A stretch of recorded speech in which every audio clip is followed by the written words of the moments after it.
You ask Tiger to solve. This deals with linear equations with one unknown. The final result is x equals -6. Let's solve it step by step. Group all x terms on the left side of the equation. Subtract 5x from both sides. Group like terms. Simplify the arithmetic. Group like terms. Simplify the arithmetic. Group all constants on the right side of the equation. Subtract 9 from both sides. Simplify the arithmetic.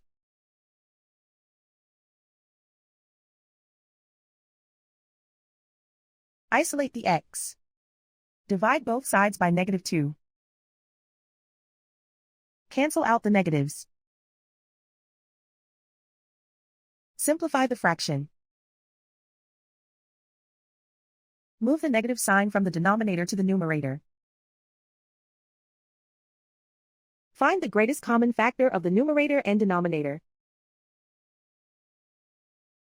Factor out and cancel the greatest common factor.